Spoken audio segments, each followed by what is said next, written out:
¿Existen poderes sobrenaturales para predecir el futuro o alterar los acontecimientos? Para muchos practicantes de canalización, astrología y tarot, la respuesta es sí. Otros han intentado demostrar estos poderes, siendo uno de los casos más famosos el de Aleister Crowley. Él creía que podía someter a cualquier persona con el poder de su mente, y un día de 1920, mientras caminaba por las calles de Nueva York con su amigo William Seabrook, hizo una demostración de sus poderes. Seabrook le pidió una demostración, así que Crowley apuntó a una persona que andaba por la calle y dijo: «Mira esto». Luego Crowley empezó a imitar la forma y ritmo de caminar de esa persona y súbitamente se agachó para volver a levantarse. La persona dobló sus rodillas y cayó al suelo. El hombre se levantó confundido sin saber qué había pasado. Esa fue la demostración de uno de los nuevos poderes mágicos de Crowley. Esa historia es una leyenda en los círculos ocultistas y se le considera la prueba de un concepto conocido como acción a distancia. Los ocultistas en general creen que pueden alterar las cosas desde lejos, ya sea que puedan adivinarlas antes que ocurran o de verdad puedan influenciar el curso de los acontecimientos. La magia es tanto un arte como una ciencia. Ciertas causas tienen ciertos efectos.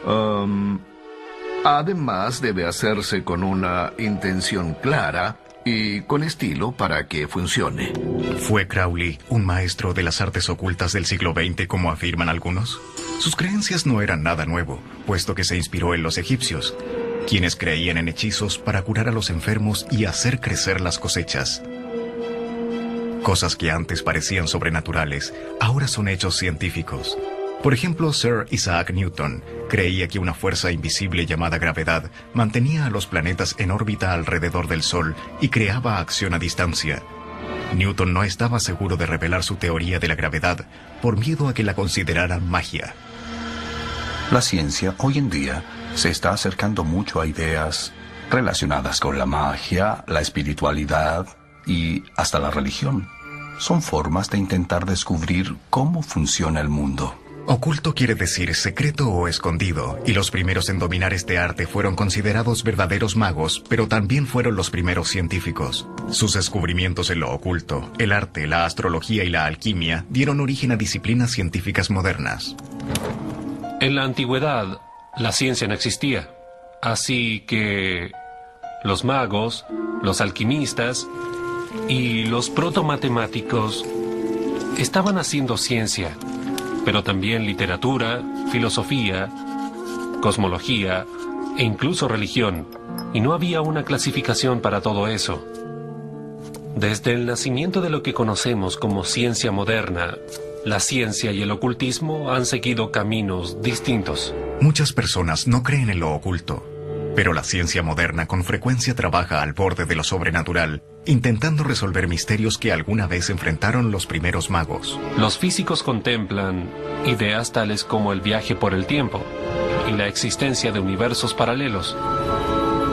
También intentan comprender las 11 dimensiones de la teoría de cuerdas. Y al entrar en esos reinos, uno comienza a ver los mitos y el pensamiento mágico e incluso surrealista como un modo de referirse a todo eso. ¿Fueron los primeros maestros del ocultismo guardianes de secretos que la ciencia moderna apenas comienza a redescubrir? El camino de lo oculto se inicia hace 5000 años en Egipto, donde poco antes del surgimiento de los grandes faraones se inventaron los jeroglíficos y pictogramas. Los egipcios los utilizaban para documentar su historia y religión, además de practicar complejos sistemas de astronomía, astrología y geometría. Creían que su amplio conocimiento provenía del dios Thoth. Thoth, o Tahuti, era el dios egipcio de la magia, y no era solo eso, también era el dios de la escritura, la astronomía, las matemáticas y la ciencia. Él inventó el lenguaje y la escritura. Solo los sacerdotes con entrenamiento especial tenían permitido el acceso al conocimiento sagrado de Thoth. Imhotep, el constructor de la primera pirámide, fue uno de los elegidos. Se considera a Thoth como quien nos dio la escritura, los números y las artes del automejoramiento por medio de la conciencia. Algunos piensan que fue una persona divinizada a causa de sus logros, mientras que otros sienten que ha sido desde siempre una entidad mítica. De acuerdo a la leyenda, Thoth escribió un libro de magia que contenía los secretos de los dioses. Se consideraba que el libro de Thoth estaba en un plano astral. No era un objeto físico, sino algo a lo que se debía llegar por medio de la conciencia. Probablemente esta era una antigua forma de canalización donde alguien entraría en un estado mental específico, contactaría la energía de Thoth donde sea que estuviese y luego la recibiría de esta conciencia multilingüe y multicodificada. Si fueras a describir el libro de Thoth, también podrías mirar una construcción, como las pirámides o la Esfinge, y decir que las enseñanzas que contienen son páginas del libro de Thoth. Así que todo el conocimiento, todas las palabras y conceptos son parte del libro. Pero jamás se ha encontrado ningún libro de Thoth. Se dice que el dios lo enterró bajo el Nilo y protegió sus secretos con una maldición mortal.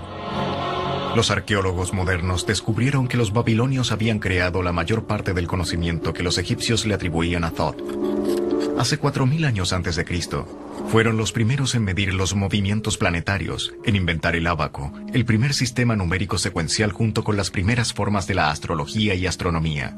Esta información llegó a Egipto y ayudó al surgimiento de una de las más grandes culturas de la historia. Pero al igual que los egipcios, los babilonios consideraban su conocimiento como algo divino.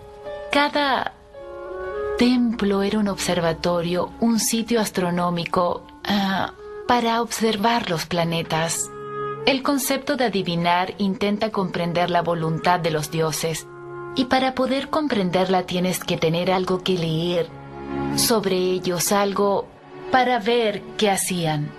Los babilonios utilizaban una de las artes ocultas más antiguas para entender al mundo: la adivinación o contacto con lo sobrenatural. Se consideraba el movimiento de los planetas en el cielo como las huellas de los dioses y diosas, y cuando se encontraban e interactuaban entre sí, uno retrocedía y luego cambiaba de dirección. Se creía que esto afectaba al mundo. Todo comenzó en la Edad de Piedra, cuando los chamanes invocaban espíritus para asegurar el éxito de las cacerías. Los hombres primitivos podían distinguir a las personas que habían tenido ciertas experiencias místicas, y ellos eran los representantes religiosos del clan.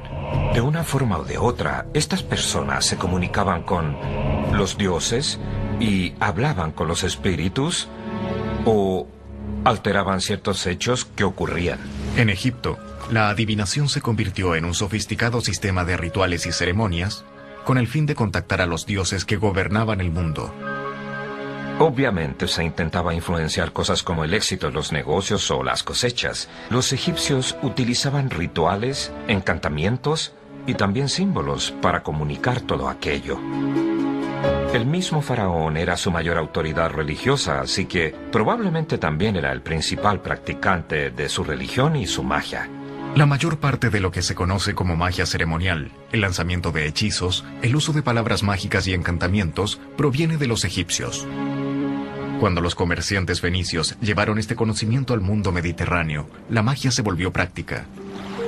Codificaron un alfabeto que alinearía todos los sonidos del habla, los números, los signos zodiacales, los planetas y sus características en el cielo. Entonces, con este alfabeto se podían pronunciar palabras sagradas, contar, calcular y también realizar astronomía. De a poco se fueron olvidando los orígenes sagrados de estas disciplinas. Ramsés II, el último gran faraón de Egipto, murió en el año 1212 a.C. y ejércitos invasores conquistaron la tierra del Nilo. Sus secretos ocultos se perdieron, pero no para siempre. Tras la caída de la extraordinaria cultura egipcia, surgió otra civilización 600 años antes de Cristo. Grecia. Poseía una de las mentes más brillantes de la historia, Pitágoras. Nuestro alfabeto, los edificios que nos rodean e incluso la música que oímos se lo debemos a este brillante filósofo. Pitágoras deseaba la sabiduría y viajó por muchos lugares en busca de conocimientos perdidos de lo oculto. Los encontró en las misteriosas escuelas de muchas culturas diferentes, uniendo los elementos de sus enseñanzas para crear una nueva disciplina, la filosofía, cuya base eran los números. Él creía que había una conexión entre las matemáticas, la filosofía y un entendimiento de lo divino. No podemos decir que haya creado nada, pero él reunió y sintetizó el conocimiento del mundo y lo llevó a prácticas aplicaciones. Para Pitágoras, los números eran el elemento más importante de la creación. Si observamos la ciencia en la actualidad, nos encontramos con que el mundo está lleno de constantes matemáticas. Tenemos el número pi, la velocidad de la luz y también la fuerza de gravedad. Parece ser verdad que los números describen al mundo. En el año 518 a.C., Pitágoras abrió una escuela en Croton, al sur de Italia. Sus discípulos, cuidadosamente seleccionados, eran conocidos como matematicoi, y la iniciación era rigurosa. 3 años de aprendizaje seguidos por 5 años de silencio absoluto y otros 5 de entrenamiento. Solo entonces estaban listos para aprender los sagrados misterios de los números. Quería crear filósofos parecidos a él, así que sus estudiantes de